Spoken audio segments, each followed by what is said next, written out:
let's turn now to your local forecast, where we're taking a look at all the weather cams, where the sun has really been warming the days well, at least since Tuesday, I think. But yeah, it's been really good. It's been very sunny. Yeah, even though today's temperatures were a little bit cooler than yesterday's, it was still overall a nice day. When the sun is shining, Jasmine, it's hard to not be happy. Exactly. It's hard to not give a smile on a day like today, even if it is a little bit chillier.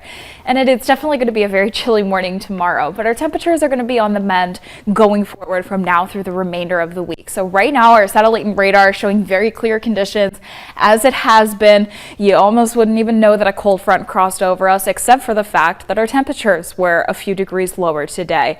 That cold front's now well past us. We also did have a little bit of cloud cover from that front earlier this morning, but other than that, it's just been a lot of sunshine. High pressure is once again in control and is going to remain in control throughout the rest of this week into Friday and for at least some of Saturday. But Saturday we'll start to see cloud cover increasing ahead of our next system that's going to bring us precipitation. And we'll run you through those models in just a moment. But right now our current temperatures are starting to fall out of the 40s. Others are still at that 40-degree mark. Davis already at a temperature of 29 degrees. So you can already tell it's going to be a chilly night.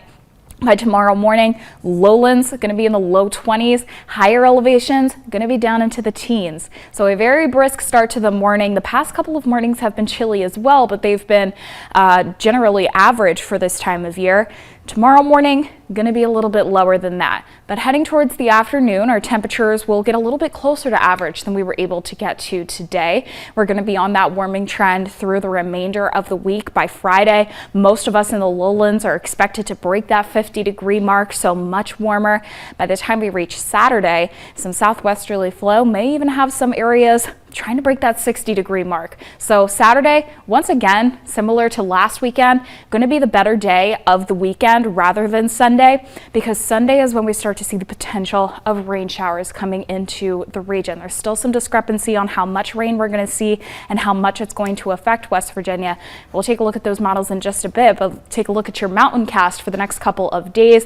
For tomorrow, very cool temperatures in those higher elevations tomorrow, mostly down into the teens. We'll start to warm back up into the 40s though for the afternoon, trying to warm to the 50s by the time we reach Friday. If those higher elevations don't reach 50 degrees on Friday, probably will do so on Saturday, as those temperatures are going to be just a tad bit warmer. But notice that that cloud cover is going to be a tad bit more increased on Saturday than it will be for the next couple of days.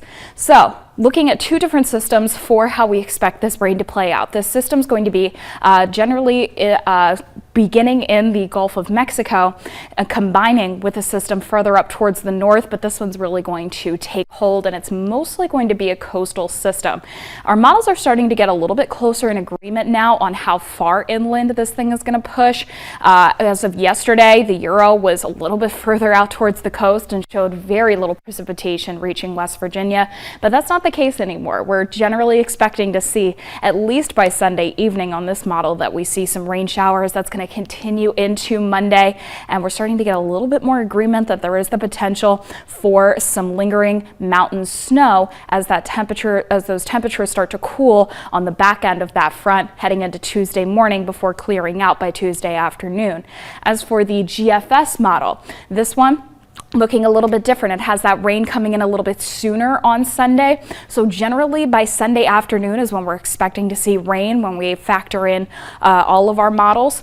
That's going to still continue into Monday, and there's still that agreement that there is the potential for some mountain snow for Monday night into Tuesday morning. Yesterday the GFS had no snow, so we're starting to come into agreement on that. There's still a lot of questions on how much snow there's going to be, but as of right now, any accumulations are looking to stay light. Looking at your 7-day forecast, that rain will end up dropping our temperatures back into the 40s for next week.